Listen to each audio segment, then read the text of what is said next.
우리 사사기 15장 1절부터 우리 8절까지 있는 말씀을 가지고요, 성경적인 시각으로 세상을 바라보라. 성경적인 시각으로 세상을 바라보라는 제목으로 하나님 말씀 함께 시간 나누도록 하겠습니다. 자, 오늘은 삼손의 네 번째 시간인데요. 오늘 삼손의 네 번째 시간의 가장 큰 주제라고 할 수 있는 말은 뭐냐면요, 가치관에 관한 이야기를 함께 나누고자 합니다. 가치관. 자, 여러분 이렇게 한번 생각해 보세요. 이 땅을 살아가는 모든 사람들은 다 각자 나름대로 자기가 가치 있다고 여기는 일에 목숨 걸게 됩니다. 그런데 사람은요, 근데 찬찬히 보게 되면요, 다 비슷한 것처럼 보이지만 사실 다 달라요. 뭐 예수 믿는 사람과 예수 믿지 않는 사람도 여러분 겉으로 볼 때는요, 여러분 별로 구분 못합니다. 뭐 우리 예수 믿는 사람들이나 예수 믿지 않는 사람들이나 살아가는 생활 패턴이 비슷하지 않습니까? 뭐 같은 아파트에 살고, 뭐 같은 차를 뭐 비슷하게 타고 다니고, 또 같은 직장에 다니고, 누가 보더라도 이렇게 겉으로 볼 때는요, 이 사람이 예수 믿는 사람인지 아닌지 잘 구분이 안 가는데 자세히 들여다보게 되면 행동 하나하나가 좀 다를 수 있습니다. 그게 왜 다르냐? 가치관이 다르기 때문에 그렇다는 얘기예요. 가치관. 여러분, 가치관이라는 말이 뭐냐면요, 말 그대로입니다. 내가 무엇을 중요하게 여기느냐라는 겁니다. 내가 무엇을 중요하게 가치를 두느냐, 이것이 가치관입니다, 여러분요. 뭐 예를 들면 여러분들은 지금 오늘 수요 예배가 여러분 인생에 가치 있다고 느껴지니까 예배를 드리는 거 아니겠습니까? 여러분, 만약에 예수 믿는 사람들이 예배가 가치가 없다 그러면요, 예배를 안 드릴 겁니다. 근데 오늘 여러분이 수요일 저녁에 여러분 오늘 하루 인생을 얼마나 힘드셨어요. 일터에서 일하느라고 힘들고 어려운데 지금 사람들은요 다 피곤해가지고 육신의 안위함을 위해서 집에 가서 밥 먹고 여러분 TV 보면서 쉬고 있잖아요. 근데 우리는 여러분 오늘 이 밤에 또 모인 이유가 뭡니까? 예배가 가치 있다는 걸 알기 때문에 여러분 모인 거 아니겠습니까? 그러니까 우리는 가치관이 다른 거예요. 예배에 대한 가치관이 세상 사람들과는 다른 겁니다. 예배가 가치 있다 느껴지니까 오늘 우리 저녁에 하나님 말씀을 듣기 위해서 여러분 이 자리에 온 거라는 것이죠. 여러분 바로 그런 겁니다. 이 세상은요, 이 가치관끼리의 싸움인 것 같아요. 근데 우리가 오늘 이 시대를 살아가면서 기독교적인 가치관을 왜 우리가 다시 들어야 되냐면요, 이 시대는요 기독교적인 가치관 외에 세상의 가치관이 참 많습니다. 근데 우리가 무분별하게 세상의 가치관을 골똘히 생각하지 않으면은 세상이 말하는 가치관이 옳게 느껴질 때가 많다는 얘기입니다. 그러면 예수 믿더라도 내 행동이 성경적인 가치관을 따라 움직이는 것이 아니라 세상의 가치관으로 움직일 수밖에 없다라는 겁니다. 여러분 왜 그러냐면요, 이 세상은요 절대 다수의 사람이 우리가 갖고 있는 성경적인 가치관을 옹호하지 않기 때문에 그런 겁니다. 여러분 만약에 여러분 집 직장 다니는 여러분의 부서에서 예수 믿는 사람이 몇 명이 될 것 같아요? 별로 없을 겁니다. 아마 요즘에 그 학교 다니는 친구들 보면은 우리 자녀들 보게 되면요, 한 반에 예수 믿는 사람이 한 명이에요. 한 명. 한 반에 우리 아이가 예수 믿는 사람인데 우리 아이 한 명밖에 없어요, 여러분요. 그러면 절대 다수의 다른 사람들은요, 우리가 갖고 있는 성경의 가치관이 아니라 그들이 갖고 있는 가치관으로 우리랑 서로 어떻게 합니까? 가치관의 충돌을 일으킨다는 얘기예요. 예를 들면 우리 아이들에게 너 학교 가서 밥 먹기 전에 기도하고 먹어야 돼? 이렇게 성경의 가치관을 가르쳤습니다. 근데 그 아이가 학교 갔더니만은 반 모든 아이들이 기도 안 하고 먹어요. 그럼 우리 아이가 거기서 기도하고 먹을 수 있을까요? 여러분 어렵습니다, 여러분요. 왜냐면요, 세상은요 절대 다수가 움직이는 대로 따라가기 때문에 그런 거예요. 여러분도 모르긴 몰라도 여러분 지금 세상 살면서 이게 아닌데 라고 생각 들지만요, 이 시대는요 절대 다수가 행동하는 것에 은근슬쩍 편협하고 싶고 절대 다수가 말하는 그 힘에 우리는요 눌릴 때가 많다는 겁니다. 이런 걸 뭐라 부르냐면요, 이런 것을 상황의 힘이라고 합니다. 상황의 힘. 상황의 힘이라는 게 뭐냐면요, 많은 사람들이 그 길을 걸어가게 되면은 나도 그 상황의 힘에 밀려가지고 그 길을 걸어갈 수밖에 없다는 얘기입니다. 한 가지 예를 들어볼게요. 실제로 제가 이거를 뭐 실험을 해봤어요. 상황의 힘. 제가 이제 일전에는 교회에서 이제 새벽 기도를 올려 그러면은 교회하고 새벽 기도하는 그 집이 좀 멀었어요. 그래서 새벽 기도 나오려면 일찍 차를 타고 이제 나오게 되는데요. 나오게 되면은 여러분 새벽에 여러분 차들이 별로 많이 안 다니잖아요. 그러면 여러분 빨간불이 들어올 때 여러분 빨간불이 들어올 때는 사거리에서 여러분 보통 멈출까요? 안 멈출까요? 안 멈추잖아요, 여러분요. 자, 그렇죠. 이게 눈치 봐가지고 빨간불이 후딱 지나가잖아요, 여러분요. 제가 한번은 이제 새벽 기도를 올 때 이제 차를 가지고 이제 교회를 가게 되는데 빨간불인 거예요. 갈등이 생기더라고요. 빨리 가야 되는데 어떻게 할까? 그래서 제가 어떻게 한지 아십니까? 빨간불에 지나갔습니다. 죄송합니다, 여러분요. 제가 빨간불에 시간 늦어가지고 휙 지나갔어요, 여러분요. 근데 놀란 거 뭔지 아세요? 제가 지나가니까 제 뒤에 다른 차들이요 다 따라오는 거예요. 아니 분명히 빨간불인데 내가 건넜다고 다 따라오는 거예요. 그래서 제가 생각했죠. 내가 가니까 다 가네. 근데 그 다음날 회개하는 마음으로 빨간불에 멈춰섰습니다. 그래서 사거리에 딱 와가지고 제가 먼저 멈췄더니 다른 모든 차들이 갔을까요 안 갔을까요? 안 가는 거예요. 다 멈추는 거예요. 여러분 이런 것들을 상황의 힘이라 그런 거예요. 어떤 한 사람이 빨간불에 횡단보도를 건너가면은 다른 사람도 우르르 건너가 버리고, 어떤 사람이 횡단보도에 멈춰서면 모든 사람이 멈춰서는 거, 이런 것을 상황의 힘이라는 겁니다. 여러분 그래서 인간은요 이 상황의 힘의 지배를 받아요. 절대 다수가 이게 옳다 그러면 나는 아닌 것 같은데도 불구하고 끌려가게 돼 있다는 겁니다. 이게 바로 상황의 힘이에요. 우리가 사는 이 시대는요 이런 상황의 힘의 영향을 우리는 받고 있는 겁니다. 여러분들은 알게 모르게 기독교의 가치관이 무엇인지를 알지만 세상 한복판에 가게 되면은요 세상의 가치관 앞에 여러분이 그 앞에서 당당하게 이건 아니에요 말하기가 우리가 어려울 수 있다는 겁니다.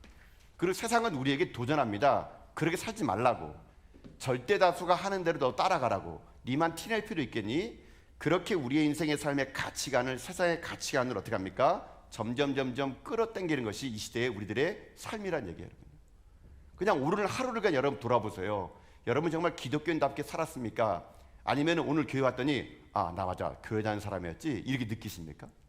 우리가 이 가치관을 인식하지 않으면요 나도 모르게 세상 사람들의 본능대로 따라가게 돼 있는 겁니다. 그렇다면 하나님은요 우리가요 이 시대의 수많은 세상의 가치관 속에서 살아가는 것이 아니라 하나님의 성경적인 가치관을 살기를 우리에게 요구하시는 겁니다. 세상을 바라볼 때 예수님의 눈으로 바라보고 세상이 무엇을 결정할 때 성경적인 가치관으로 결정하는 사람들, 우리는 그런 사람들을 그리스도인이라고 부를 수 있다는 것이 겁니다. 저는 그래서 오늘 여러분의 인생의 삶에 이 가치관의 싸움 속에서 저는 여러분들이 밀리지 않길 바랍니다. 하나님의 선명한 말씀이 내 삶의 가치관이 되어야 되는 겁니다. 무엇을 결정할 때 내 인생의 경험이 아니라 세상 사람을 다 그런다고 여러분이 술 마시고 다 비위 저지르고 그런 것이 아니고요. 이 세상 사람이 다 그 길을 간다 하더라도 나는 하나님 말씀을 기준 삼아가지고 성경적인 가치관을 살겠노라고 여러분 이렇게 고백하는 것, 그게 그리스도인이에요. 여러분 그래서 예수를 믿는다는 건요 쉬운 일 아닙니다. 그러니 날마다 우리가 이 세상 한복판에서 하나님을 의지하고 성령님을 의지해야 됩니다. 하나님, 내가 오늘도 이 세상의 가치관에 휩쓸리지 않고 내가 비록 손해를 본다 하더라도 왕따를 당한다 하더라도 성경적인 가치관으로 승리하게 하여 주시옵소서. 여러분이 이런 결단을 하며 살아가는 거, 그게 이 시대 하나님이요 우리에게 요구하는 하나님의 명령이 될 수 있다는 것입니다. 저는 아무쪼록 오늘 여러분의 인생의 삶이 세상 흘러가는 대로 그냥 흘러가지 않고요 어떠한 상황에 있을지라도 하나님 말씀을 가치의 우선으로 삼아가지고 여러분들이 성경에 따라 움직이고 성경에 따라 말하고 하나님 말씀을 가치관으로 두는 가운데 세상 가운데 휩쓸린 자가 아니라 이 땅 가운데 영적인 연화가 돼가지고요 세상의 거친 물살을 휩쓸어 올라가서 하나님을 향해 달려갈 수 있는 여러분 다 될 수 있기를 여러분 주님의 이름으로 축복합니다. 오늘은 이 가치관의 맥락에서 오늘 본문의 말씀을 보는 겁니다. 자, 오늘 본문에 보면은요 가치관의 충돌이 나오게 됩니다. 자, 우리가 지금 삼손의 이야기를 계속하고 있는데 지금 오늘 삼손의 이야기 네 번째 시간에는요 어떤 이야기 있냐면은 삼손이 여러분 나시린으로 태어났던 사람입니다. 그런데 그의 행동 하나하나는 나시린다운 행동이 아니었어요. 그는요 사사기 14장에 와서는 처음으로 그가 나시린에 불구하고 했던 말이 뭐냐면요 내가 여자를 보았다 안목의 정욕에 사로잡혔습니다. 삼손이 딥나에 있는 여자를 보고 뿅 간 거예요. 그래가지고 그 아버지에게 얘기합니다. 내가 딥나에 있는 처녀하고 결혼하고 싶다고. 그래가지고 삼손의 아버지들이 말렸지만 삼손은 어떡합니까? 그의 부모님을 데리고 결혼식을 하러 가게 됩니다. 자, 삼손은 이제 그 여인과 함께 딥나 여인과 함께 결혼식을 올려요. 근데 여러분 이게 문제입니다. 당장 이 블레셋 사람인 딥나의 여자와 결혼했더니만은 블레셋 사람들의 가치관과 삼손의 가치관이 충돌하게 됩니다. 어떤 충돌을 일으켰냐라고 보니까요 이런 충돌이 있겠습니다. 그때 결혼식 피로연이 열렸던 겁니다. 그때 이 삼손이요 결혼식 피로연이 열리면서 이제 술도 마시겠다 걸쭉하겠다 아마 그랬던 것 같아요. 그러니까 수수께가 하나 내게 됩니다. 어떤 수수께 내리냐, 이런 수수께입니다. 먹는 거에서 먹는 것이 나오고 강한 것에서 단 것이 나온다. 여러분 이게 수수께끼예요. 여러분 이 정답이 뭘까요? 정답을 맞추는 분에게는 평생 새벽 예배 쿠폰을 드리려고 하겠습니다. 먹는 거에서 먹는 것이 나오고 강한 거에서 단 것이 나온다. 이게 수수께끼였어요. 그러니까 그냥 필연에 모인 사람들이 이게 뭔 일을 모르죠. 삼손이 못 맞추니까 이거 뭐 하나하나 걸게 됩니다. 이거 맞춘 사람에게 내가 베옷 30벌, 겉옷 30벌 줄게, 이런 겁니다. 그리고 계속 자기는 삼손은 정답을 하니까 웃으면서 먹는 거에서 먹는 것이 나오고 강한 거 단 거 나오는 것이 뭘까라는 겁니다. 그러니까 이 블레셋 사람들이 그 정답을 못 맞히니까 막 열받은 겁니다. 그래가지고 딥나인의 여인에게 얘기합니다. 야, 네가 삼손에게 잘 꼬셔가지고 그 정답이 뭔지를 알아내라. 아니 지금 이 삼손이 우리를 지금 농락하는 게 지금 유분수인지. 그래가지고 이 여자가 그들의 말을 듣습니다. 근데 이 블레셋 사람들이요, 자기네 말을 듣지 않으면요 그 여자와 그 부모를 죽이겠다고 협박했기 때문에 그럽니다. 그러니까 딥나의 여자가 삼손에게 얘기해서 그 수객의 제목이 뭐냐고, 정답이 뭐냐고 막 자기한테 얘기했다 그러니까 삼손이 또 여자에게 약하지 않습니까? 그래서 그날 밤에요, 너만 알아야 돼 해가지고 그 정답을 얘기해 줬어요. 여러분, 먹는 거에서 먹는 것이 나오고 강한 것, 단 것이 나온 게 뭐냐면요, 바로 그 앞전의 사건 중에 사자가 염소 새끼를 삼손이 사자를 염소 새끼를 찢어가지고 거기에 꿀이 나왔잖아요. 그거를 얘기하는 거예요, 여러분. 그러니까 이 딥냐 여자가 그것을 블레셋 사람들이 얘기합니다. 그 정답은 이만해서 이만저만한 거라고. 그래 그 다음날 그 블레셋 사람들이 삼손에게 정답 해가지고 정답을 맞춰버린 겁니다. 그래가지고 어떻게 하는지 아십니까? 삼손이 열받아가지고 이렇게 행동하게 됩니다. 자, 여러분 오늘 본문 앞에 보면은요, 사사기 14장 19절 보면 이렇게 이야기가 있어요. 자, 사사기 14장 19절 말씀, 오늘 본문 앞에 있는 말씀인데 우리 자막을 통해서 한번 읽어봅시다. 읽겠습니다. 시작. 여호와의 영이 삼손에게 갑자기 임하심에 삼손이 아스글론에 내려가서 그곳 사람 30명을 쳐 죽이고 노력하여 수수께끼를 푼 자들에게 옷을 주고 심히 노하여 그의 아버지 집으로 올라갔고. 아멘. 자, 보세요. 삼손이 지금 그 문제를 맞춘 블레셋 사람들에게 어떻게 하냐면요, 열이 받아가지고 아스글론에 가가지고 사람 30명을 죽여가지고 그들의 옷을 그 문제를 맞춘 자에게 줬다 그럽니다. 그리고 삼손이 어떻게 하느냐, 집으로 올라가 버렸어요. 자, 근데 이야기는 여기서 끝이 아닙니다. 그 사사기 14장 20절 보면은요 이렇게 되어 있습니다. 자, 사사기 14장 20절도 자막을 통해 보도록 합시다. 자, 읽겠습니다. 시작. 삼손의 아내는 삼손의 친구였던 그의 친구에게 준 바가 되었더라. 아멘. 이게 무슨 말이냐면요, 삼손이 열받아가지고 딥나에서 결혼한 여자하고 결혼했는데 이 일로 인해 삼손이 열받아고 집에 가버렸더니 그 장인이 어떻게 하냐면요, 그 취직간 딸을 삼손의 친구에게 어떻게 합니까? 그냥 줘버렸다. 이게 사사기 14장의 이야기 끝이에요. 자, 이제 사사기 15장에서는 2일 후에라는 말로 기록되게 됩니다. 2일 후에 어떤 일이 벌어졌을까요? 오늘은 이 블레셋 사람들의 가치관 중에서 첫 번째로 우리가 함께 볼 가치관은 뭐냐면요, 결혼에 대한 가치관입니다. 결혼에 대한 가치관. 자, 이야기는 시작됩니다.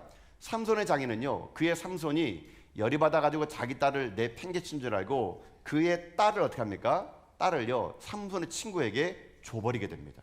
여러분, 이것이 블레셋 사람들의 결혼관의 가치관입니다. 여러분, 그들은요 어떤 생각이냐, 결혼을요 너무 쉽게 생각했습니다. 아니 눈 맞으면 결혼하는 거고, 수틀리면은 그 이혼하는 거지, 뭐 그걸 대단하다고, 뭐 내가 결혼하는 거 그게 무슨 대단하다고. 이 블레셋 사람들의 이 결혼관은요 바로 이런 결혼관입니다. 그냥 뭐 좋으면 사는 거고 싫으면 헤어지는 거예요. 이들이 하나님의 말씀을 떠난 사람들의 결혼관은요 바로 이런 결혼관이었어요. 반면에 삼손은 그와 같지 않았습니다. 삼손이 비록 이방 여인과 결혼하는 불순종 범했지만 그는 어렸을 때부터 신앙교육을 받고 자란 사람입니다. 결혼에 대한 순수성이 있었어요. 아무리 다퉜지만 그가 분이 풀리니까요 자기 그 부인을 되찾으려고 염소 새끼를 끌고 지금 딥나에 있는 장인에게 찾아가게 됩니다. 근데 이게 웬일입니까? 가봤더니 부인이 없는 거예요. 알고 봤더니 그 장인이 어떻게 하느냐, 당신이 심히 내 딸을 미워하는 줄 알아가지고 자기 딸을 친구에게 줘버렸다는 얘기예요. 근데 이야기는 거기서 끝나지 않습니다. 이 블레셋 사람들의 결혼에 대한 가치관이 어떤지 아십니까? 그의 장인의 말을 들어보세요. 자, 오늘 본문 말씀 2절입니다. 자, 2절 말씀 읽어볼까요? 2절입니다. 시작. 이르되 내가 그를 심히 미워하는 줄 알고 그를 내 친구에게 주었노라. 그의 동생이 그보다 더 아름답지 아니하냐? 청하노니 너는 그를 대신하여 동생을 아내로 맞이하라 하니. 아멘. 자, 이게 무슨 말 아시겠습니까? 그 장인 얘기합니다. 네가 심히 미워하는 줄 알고 네 친구에게 내 딸을 줘버렸어. 그리고 그 장인이 얘기합니다. 야, 근데 당신의 그 처제가 지금 그 딸보다 더 예뻐. 그러니까 처제랑 결혼해. 여러분, 이렇게 말하면서 처제를 아내로 맞이하라고 장인이 지금 말하고 있다는 얘기예요. 여러분, 만약에 삼손이 정말 신앙교육이 안 됐다면요, 그저 이쁜 사람만 따라갔다면요, 그 둘째 그 처제와 결혼을 했을 겁니다. 그러나 삼손은 그가 지금 이방 여인과 결혼하는 불순종을 저질렀지라도 그에게는 기본적인 신앙 교육이 있었기 때문에 그 말을 듣고 어떡합니까? 마음의 분노를 일으키게 된다는 겁니다. 자, 이게 이방 사람들의 가치관의 결혼에 대한 이야기가 여기에 나오고 있다는 얘기죠. 자, 오늘 이 토막만 가지고 우리들의 삶으로 적용을 해보도록 합시다. 여러분, 이 세상도 여러분 보세요. 이런 결혼에 대한 가치관이 여러분 이 시대에 여러분 얼마나 팽배한지 아십니까? 오늘날 이 블레셋 사람들의 가치관이 이 세상을 지배하고 있다고 해도 과언이 아니에요. 여러분, 이 시대도 보면은요, 젊은 사람들이 결혼하지 않습니다. 근데 결혼하지 않는데 그 젊은 사람들의 의식 속에 결혼하지 않으면서도 동거할 수 있냐라고 물어봤대요. 여러분, 젊은이들이 동거하는 거, 결혼 안 하고 동거하는 거 몇 프로가 여러분 그렇다고 얘기할 것 같습니까? 60% 이상이요. 자기는 결혼 안 하고 동거하고 살 수 있다. 이렇게 얘기한다 그럽니다. 또 이렇게 물어봤습니다. 결혼하지 않고 자녀를 가질 수 있느냐라는 거. 여러분, 이 질문 앞에 젊은 사람들이요, 한 30%가요. 결혼 안 해도 애기 낳을 수 있지. 결혼 안 해도 자녀는 가질 수 있지. 여러분, 이렇게 생각하며 살아가는 사람들이, 젊은 사람들이 30%라 그럽니다. 그러니까는 결혼을 안 하고 애를 갖기를 원하는 사람이 있다는 얘기예요, 여러분. 실제로 여러분, 그 연예인 중에 그런 사람 있지 않았습니까? 정자은행에서 어떤 남자의 정자를 기증받아 가지고 자기 목에 넣어 가지고 임신해 가지고 그냥 미혼모가 되는 거예요, 여러분요. 그걸 아무렇지 않게 살아갑니다. 결혼 안 하고도 자기는 충분하게 애를 가질 수 있다. 여러분, 이것이 이 시대의 결혼에 관한 생각이고요. 저는 넓게 생각해서 이것이 블레셋 사람들의 생각이 오늘 이 시대에 우리를 지배하고 있다고도 생각이 들 수 있다는 것입니다, 여러분. 여러분이 지금 살아가는 시대의 결혼관하고 지금 세대는요, 너무 다릅니다, 여러분요. 수틀리면 이혼하면 되는 겁니다. 힘들고 어려우면 이거 갈라서면 되는 겁니다. 여러분, 이것이 오늘 이 시대의 사람들의 생각이고 블레셋 사람 생각이 될 수 있다는 얘기예요, 여러분요. 그래서 하나님은요, 이 시대에 우리들에게 바른 결혼관을 가르치라 그러는 겁니다. 우리 자녀들에게요. 신앙교육이란 게 뭡니까? 바른 가치를 가르치는 겁니다. 무엇이 가치 있는 일을 가르치는 겁니다. 이게 우리들이 해야 될 일이 돼야 된다는 얘기예요. 그래서 하나님은요, 우리에게 어떤 삶을 살기 원하느냐, 이런 삶을 살라 그럽니다. 로마서 12장 2절 말씀 보십시오. 자, 로마서 12장 2절 말씀 읽겠습니다. 시작. 너희는 이 세대를 본받지 말고 오직 마음을 새롭게 함으로 변화를 받아 하나님이 선하시고 기뻐하시고 온전하신 듯이 무엇인지 분별하도록 하라. 아멘. 하나님은 오늘 이 시대 가운데 이런 세상의 문화와 기독교의 문화의 가치관의 충돌 속에서 하라와 하지 말라를 얘기합니다. 하지 말 것은 무엇이냐? 이 세상을 본받지 말라는 겁니다. 이 세상을 본받지 말라는 겁니다. 세상이 다 그렇게 한다 그래가지고 따라가지 말라는 얘기입니다. 세상의 절대 다수가 결혼해가지고 힘들면 이혼하면 되지 뭐, 이렇게 한다 하더라도 그거 따라가지 말라는 겁니다. 하나님은 우리 가운데 이 시대가 변화되는 이 세상 속에서, 변화되는 세상 속에서 변화되는 인생 되지 말고요, 변하지 않는 진리의 가치관이 하나님 말씀을 가지고 살라고 그러는 겁니다. 그러면서 하나님은 이 시대의 로마서 말씀 통해서 우리 가운데 적극적으로 하라는 게 하나 있습니다. 이 세상을 본받지 말라 그러면서 하는 게 무엇이냐? 너희는 마음을 새롭게 함으로 변화를 받으라는 겁니다. 이게 하나님 우리 가운데 말씀하고 있다는 것이거든요. 사랑하는 성도 여러분, 지금 우리들의 인생의 삶은요, 이 가치관의 대립 속에서 먼저는 이 블레셋 사람들이 결혼의 이 풍조가 오늘 이 시대의 우리 자녀들에게도 그대로 적용될 수 있다는 것을 우리는 기억해놔야 된다는 겁니다. 아무리 이 시대가 이렇게 하나님을 거역하고 결혼에 대해서 심각하게 생각하는 이 시대 속에 산다 하더라도 우리 자녀만큼은요, 여러분 올바른 결혼의 가치관을 심어야셔야 됩니다. 우리 자녀들만큼은 이 시대를 살아가는 데 있어서 어떠한 가치관을 가지고 가정을 일궈야 되는가를 여러분들이요 삶으로 보여주셔야 됩니다. 삶으로 여러분들이 그 말씀대로 살아가는 가정의 모습을 여러분들이 보여주셔야 여러분 자녀들이 이 시대 가운데 블레셋 사람들의 장인처럼 그저 이혼하고 둘째 딸이 이쁘니까 둘째 딸 결혼하라고 여러분 이런 말을 하지 않는 시대를 우리가 만들어내야 된다는 거거든요. 오늘 이 시대에 잊지 마십시오. 오늘 시대는요 이런 가치관의 충돌 속에서 너무나 쉽게 결혼에 대한 가정을 깨트리는 시대를 살고 있습니다. 하나님은요, 이 시대에 교회를 먼저 짓기 전에 가정을 먼저 세우셨습니다. 아담과 하와를 천지를 창조한 다음에 아담과 하와를 통해서 가정을 먼저 이뤘습니다. 악한 마귀는 지금도 오늘 시대에 이 가정을 해체하려고 합니다. 가정 해체는 곧 청소년들의 붕괴까지 다가오고 이 시대에 악의 영향을 만들어낼 수 있기 때문에요, 오늘 시대 우리들이 지켜야 될 게 뭔지 아십니까? 가정을 지키는 겁니다. 가정을요. 그래서 사랑하는 성도 여러분, 여러분의 가정을 지키십시오. 남편과 아내가 서로 존중하고 사랑하십시오.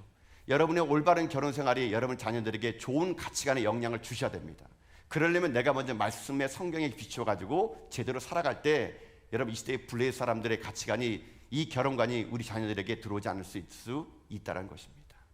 오늘 다시 한번 이 삼손의, 이 장인의 이런 가치관, 이 블레셋 사람의 결혼의 가치관을 우리가 경계하고 이 시대 진정으로 우리가 버려야 될 것, 따라야 될 것을 여러분이 생각하시는 가운데요, 전 여러분의 가정이, 또 여러분의 자녀가 하나님의 올반적인 성경적인 가치관의 가정을 이끌어나가는 여러분 다 될 수 있기를 여러분 주님의 이름으로 축복합니다. 이게 첫 번째 가치관의 충돌입니다. 결혼에 대한 가치관이에요. 자, 또 하나 있습니다. 오늘 본문을 제가 찬찬히 읽어보니까요, 이 블레셋 사람들의 가치관 중에 결혼을 이렇게 우습게 하는 가치관 말고요, 또 하나가 있더라고요. 그게 뭐냐? 생명에 대한 가치관이 다르다는 겁니다. 생명에 관한 가치관이 다르다. 한번 얘기 들어보세요. 지금 아내가 지금 어떻게 됩니까? 자기 친구에게 부인으로 줘버렸다는 이 말을 듣고 삼손은 어떻게 합니까? 화가 납니다. 그래가지고 블레셋 사람들의 그 밭을요, 여우를 잡아다가, 여우 300마리를 잡아다가 여우 꼬리를 묶어가지고 거기다가 회를 붙여가지고 회에다 불을 붙여가지고 그 밀밭 사이를 내가지고 그 갈대밭을, 그 밀밭을 다 태워버리게 됩니다. 자, 여러분 한번 말씀을 돌아가면서 4절 5절 말씀 보세요. 삼손이 그 행동 한번 보도록 합시다. 자, 4절 5절입니다. 시작. 삼손이 가서 여우 300마리를 붙들어서 그 꼬리와 꼬리를 메고 회를 가지고 두 꼬리 사이에 한 회를 달고 회에 불을 붙이고 그것을 블레셋 사람들의 곡식밭으로 몰아들여서 곡식 땅과 아직 빼지 아니한 곡식과 포도원과 감람나무들을 사른지라. 아멘. 자, 지금 들어보세요. 이 삼손이 막상 그 장인에게 열이 받으니까 이 블레셋 사람들의 그 밭에다가 지금 불을 지르게 됩니다. 독특하게 어떻게 불을 지냐면요, 보니까 여우 300마리를 잡았다 그럽니다. 근데 여러분 성경의 번역이 좀 잘못됐습니다. 여우가 아니고요, 승냥입니다. 정확히 말하면 들깨예요, 들깨. 이 들깨 300마리를 잡아다가 꼬리를 묶고 거기다가 회를 달고 거기다 불을 붙여가지고 블레셋 족속의 곡식밭으로 내어 몰게 됩니다. 그러니까 이 들깨들이 다니면서 곡식밭을 다 태워버리고 또 아직 곡식을 매지 아니한 그 포도원과 감람나무까지 다 태워버리게 됩니다. 자, 다음날 아침 일어났더니 블레셋 사람들이 자기들이 곡식 땅에다 타버린 겁니다. 그리고 아직 배지 않은 곡식과 포도원과 감람나무까지 다 타버리게 된 겁니다. 그러니까 이 블레셋 사람들이 열받아가지고 이게 어떻게 된 건가 알아보게 됩니다. 그랬더니 이런 결론이 났습니다. 여러분 6절 말씀 보세요. 한번 6절. 자, 6절 읽겠습니다. 시작. 블레셋 사람들이 이르되 누가 이 일을 행하였냐 하니 사람들이 대답하되 딥낫 사람의 사이 삼손이니 장인이 삼손의 아내를 빼앗아 그의 친구에게 준 까닭이라 하였더라. 블레셋 사람들이 올라가서 그 여인과 그의 아버지를 불사하느니라. 아멘. 자, 여러분 내용 아시겠죠? 이 블레셋 사람들이 알고 보니까 삼손이, 그 장인이 자기 아내를 친구에게 줬더니만은 삼손이 그걸로 인해 가지고 불을 질렀대요. 근데 그 다음에 블레셋 사람들의 반응이 뭡니까? 올라가 가지고 그 여인과 그의 아버지를 어떻게 했다 그럽니까? 불살라 죽여버렸답니다. 여러분 보세요. 지금 이것이 사람을 불살라 죽일 만한 일입니까? 이것이 어떻게 되는지 자축인을 물어보고 적당히 매질을 하거나 손해배상을 청구하면 될 텐데 사람을 산채로 불살라 죽여버렸습니다. 이것이 블레셋 사람들의 생명 경시의 가치관입니다. 그들은 생명을요 하찮게 여겼습니다.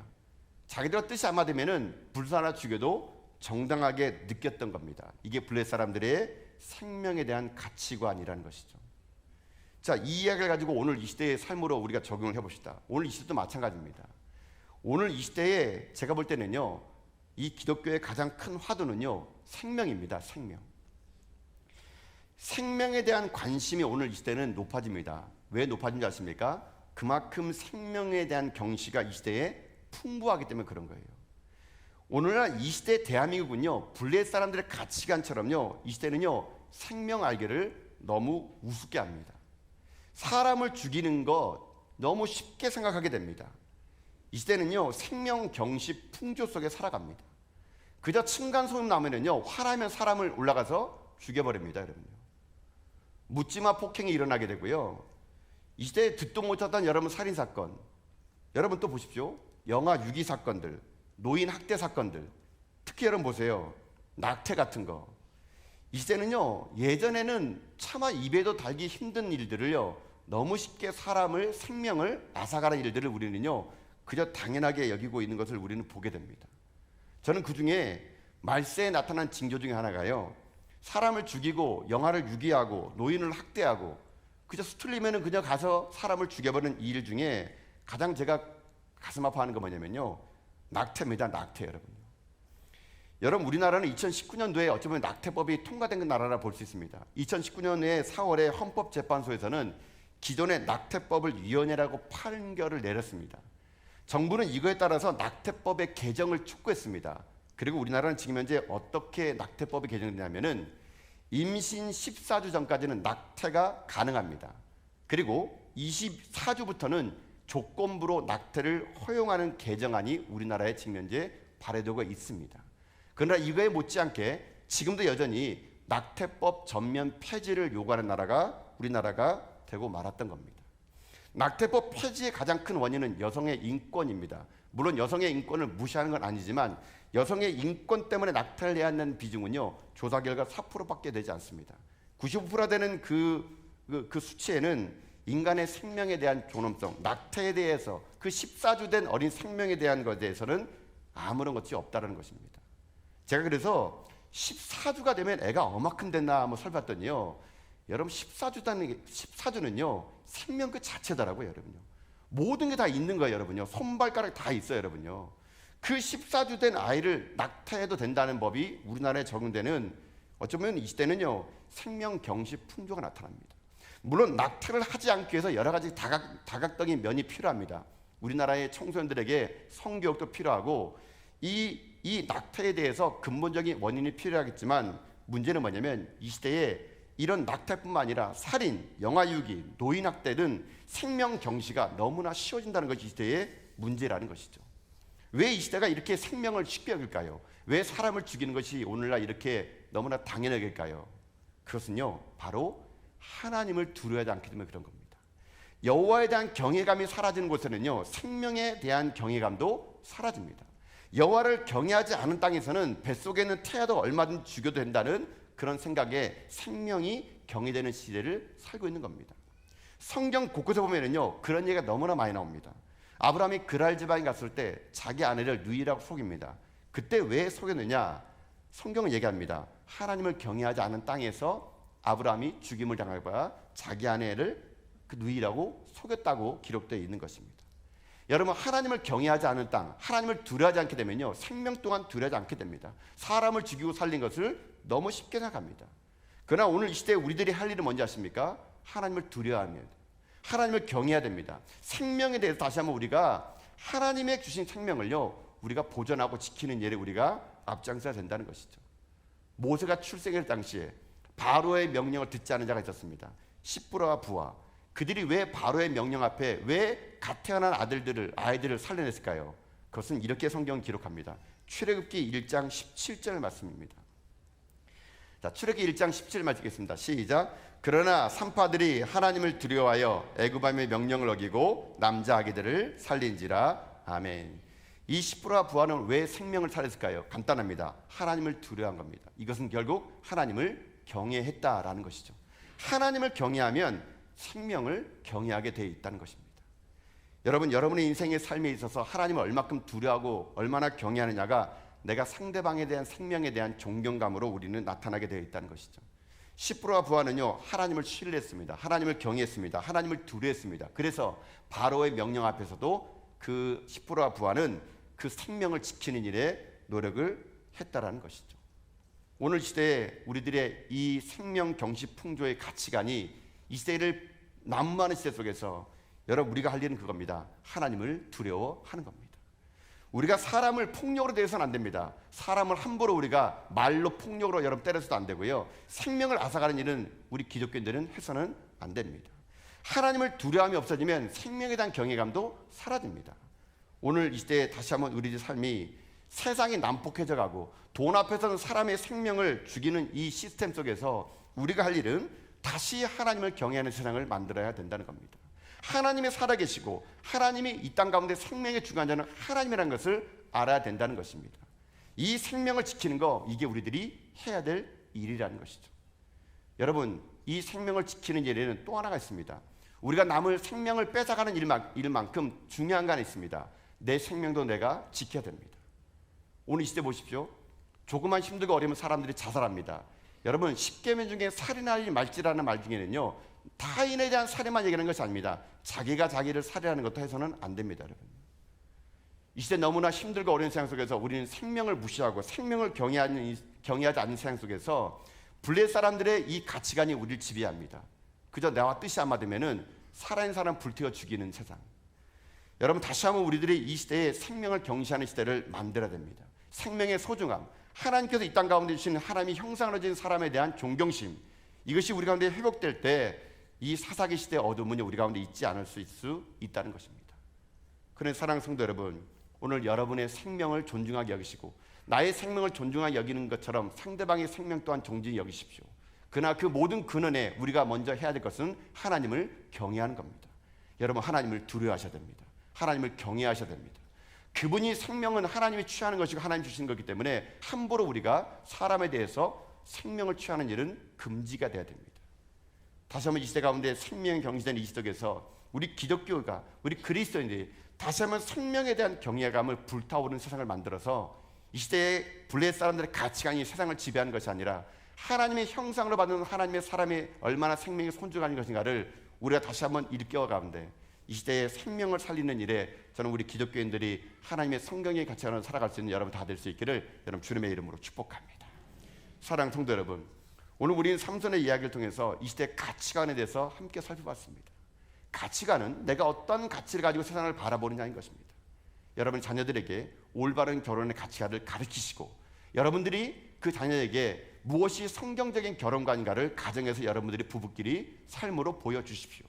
그래서 우리의 자녀들이 이 시대 가운데 결혼에 대해서 이런 아무런 생각 없이 살아가는 가치관이 아니라 하나님의 가정을 얼마나 소중히 여기는가에 대해서 가르치는 그런 모범적인 가정이 되고, 또 이 시대 가운데 생명을 경시하는 이 시대 속에서 하나님을 경외함으로 말미암아 생명이 얼마나 소중한 것인가를 우리가 삶으로 증명해내는 데 쓰임받는 여러분이 되어서 이 시대 블레셋 사람들의 가치관 앞에 당당하게 성경의 가치관으로 여러분들이 무장하고 이 시대를 승리하며 살아갈 수 있는 자 여러분 다 될 수 있기를 여러분 주님의 이름으로 축복합니다.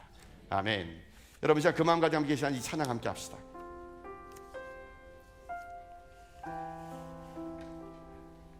세상은요 지금도 흔들립니다. 왜냐하면 세상의 가치관은요 시대에 따라서 변하기 때문에 그런 거예요. 조선시대의 가치관이 오늘의 가치관에 맞지 않는 것처럼 세상은요 자꾸 변합니다. 그러나 여러분 진리는 뭔지 아십니까? 진리는 변하지 않기 때문에 진리입니다. 하나님 말씀은 진리입니다. 그것은 변하지 않습니다. 이 시대 가운데 우리들이 취해야 될 것은 변하는 세상의 가치관에 따라 사는 사람이 아니라 변하지 않는 하나님 말씀의 진리를 붙잡고 살아가는 거, 그게 우리들이 해야 될 일이라는 것이죠. 결혼에 대해서 이런 잘못된 가치관을 가지고 생명에 대해서 이런 가치관을 가진 블레셋 사람들의 가치관이 이 세상을 지배하지 못하고 우리 자녀를 지배하지 못하도록 우리 믿음 안에 다시 한번 서 나가야 될 것입니다.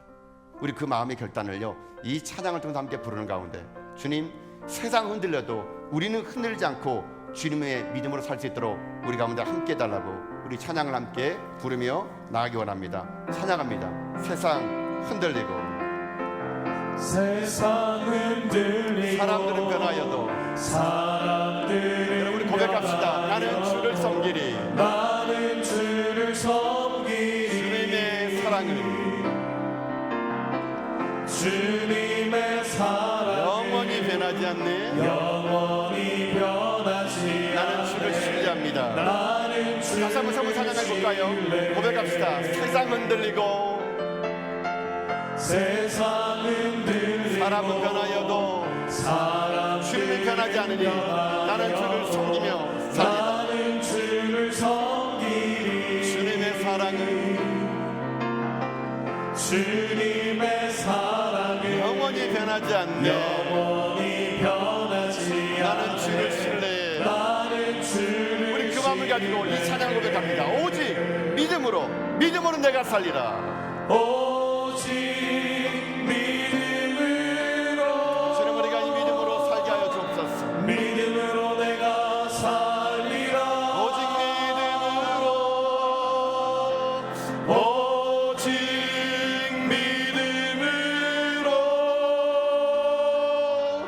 믿음으로 내가 여러분, 이 절입니다. 믿음은 들리고 사람들을 주를 떠날지라도 믿음은 들리고 사람들 주를 떠나. 우리 고백합니다. 나는 주를 섬기리. 주를 섬기리. 주님의 나라는 영원히 쇠하지 않네. 영원히 쇠하지 않네. 나는 주를 우리 그 믿음으로 이 세상의 가치관을 이기며 살아갑시다. 오직 믿음으로. 오직 믿음으로 주님의 믿음으로 우리가 세상을 승리하며 살겠습니다. 믿음으로 내가 살리라. 오직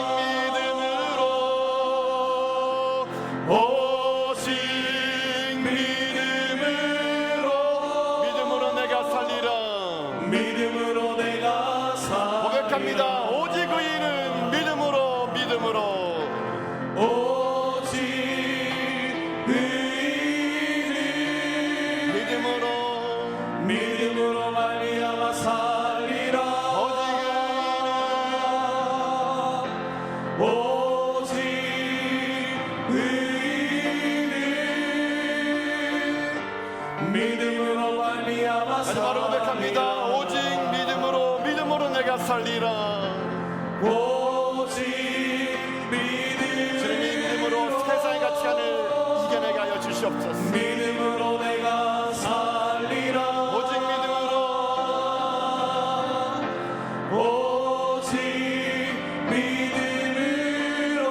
믿음으로 내가 살리라. 믿음으로 내가 살리라. 기도하겠습니다. 하나님, 세상이 변합니다. 가치관이 변합니다. 절대다수 사람들이 다 그렇게 살아가려고 우리를 말합니다. 세상의 상황에 힘에 휘둘려 우리는 아니라고 말도 못하고 그저 세상의 물결 속에 살아갑니다. 다 그렇게 살아가는 건데 뭐 나라고 별 수 있겠어? 우리는 그렇게 나를 합리화시키며 성경적인 가치관을 따라가는 것이 아니라 세상의 결혼관에, 세상 안의 생명 풍조에 그저 숭하며 살아가고 있는지도 모르겠습니다.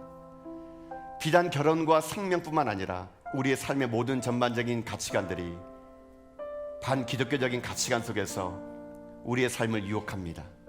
편안하게 살라고, 힘들게 살지 말라고, 하나님이 어디 있냐고, 네 인생 네 멋대로 살아가라고. 그러나 하나님, 이 흔들린 세상 속에서 우리만큼은 흔들리지 않은 믿음을 가지고 성경적인 가치관으로 이 땅 가운데 블레 사람 가치가 아닌 하나님의 관점으로 살 수 있도록 주님 도와주시옵소서.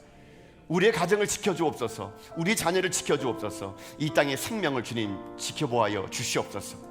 다시 교회가 깨어나게 하시고 다시 성도들이 올바른 성경의 가치관을 가지고 바른 길, 옳은 길을 걸어가 세상 사람들에게 무엇이 진정한 가치관인 것을 보여줄 수 있는 우리가 될 수 있도록 하나님 도와주시옵소서. 여전히 블레 사람 특색을 이 세상 속에서 결혼을 하찮게 여기고 생명을 무시하는 세상 속에서 우리가 하나님을 두려워하며 말씀의 가치관을 우리 기준 삼아 이 시대 가운데 외롭고 힘들더라도 이 십자가의 길, 이 순교자의 길을 걸어가 진정한 하나님의 말씀의 가치관으로 세상을 승리하며 살아갈 수 있는 우리 모든 성도들 될 수 있도록 주님 역사하여 주시옵소서. 그날이 올 때까지 믿음 안에 살게 하시고 그날이 올 때까지 진정한 가치관으로 무장하며 살아갈 수 있는 우리 전하교회와 믿음의 성도들과 우리 자녀가 다 될 수 있기를 간절히 바라고 원하오며, 이제는 우리 주 예수 그리스도의 때를 따라도 없는 한량없는 그 은혜와 자기의 아들을 십자가에 내어 주기까지 우리를 끝까지 사랑하신 하나님의 놀랍고도 위대하신 그 사랑하심과 성령 하나님의 인도하시고 충만하심이 이 세상을 살아간 날 동안 성경적인 가치관으로 세상을 바라보며 승리하기를 고백한 이 자리에 머리 숙인 하나님의 귀한 믿음의 종들과 이들의 삶의 일터와 이들의 가정과 이들의 가문의 후손들, 그리고 이 나라 이 민족과 이 교회 가운데 이제부터 영원토록 함께 없시기를 간절히 축원하옵나이다. 아멘.